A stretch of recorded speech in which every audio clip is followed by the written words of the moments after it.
Hi, I'm Kayla Bonham, and welcome to my midterm video. The philosophers I chose were Judy Chicago and John Dewey. This is a trifold I made to represent them with a booklet inside. I'm going to put a quote on it a little bit later that will make it make a little bit more sense for you. The first image that I chose to use was to represent John Dewey, and the main idea that people learn completely through experiences. I really loved this that he brought into play because it really tells me a lot about how I learn through life and how I see children learn through life.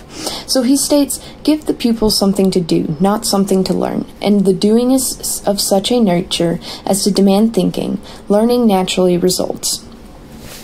This is a great idea.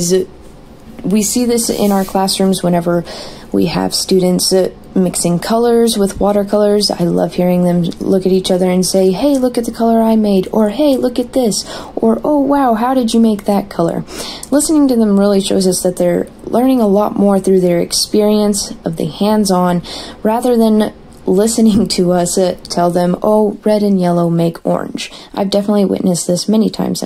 I chose to represent this quote through a child with bubblegum because I have a lot of experiences where I was told to do something and I didn't realize what I had done wrong until I experienced it myself, such as a child being told not to go to bed with bubblegum in their mouth and falling asleep and finding it in their hair in the morning. This next one is a quote also by John Dewey, and it reads, when an art product once attains classic status, it somehow becomes isolated from the human condition under which it was brought into being and from the human consequences it engenders in actual life experience.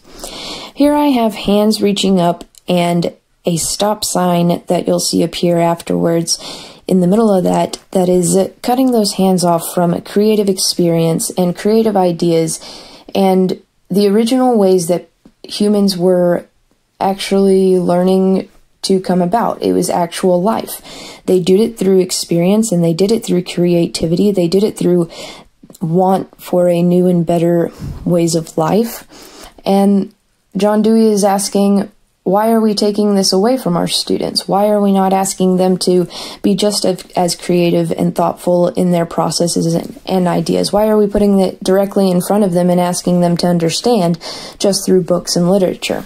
Whereas we could have them go out and use hands-on experiences to actually gain the knowledge in a better and more rational way. This next image that I used was another one to represent John Dewey. The quote reads, instead of a description of an emotional, intellectual, and symbolic terms, the artist does the deed that breeds the emotion. So the idea is that art and creativity is a way better way to connect with our emotions and our coping abilities than to explain it to somebody on paper.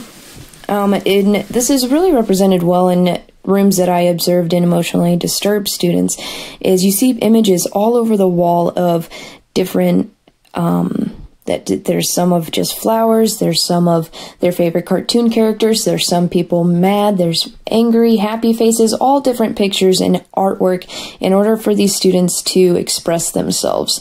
And I find that to be a very important factor of creativity and art in schools, is that all these students do need this release. They do need that expression in order to be able to cope and have these social cues that are necessary for today's world. This last one is in representation of Judy Chicago. I realized more through my observation just how much women's rights and the segregation between girls and boys is still represented today. Just an observation, I heard a girl say she was so happy because she found this neon pink and she loved it. She was just like, oh, this pink is so amazing and I want to take it home. And a boy immediately turned around and said, ew, gross, pink is such a girl color. And then the entire class broke out laughing and she ended up saying, oh, I don't think it's that cool, I just kind of liked it. Well, Judy Chicago really helped open up my eyes. And here is the ending. You see that I have it as creativity helps us to adventure into the world of uncomfortable experiences and ideas.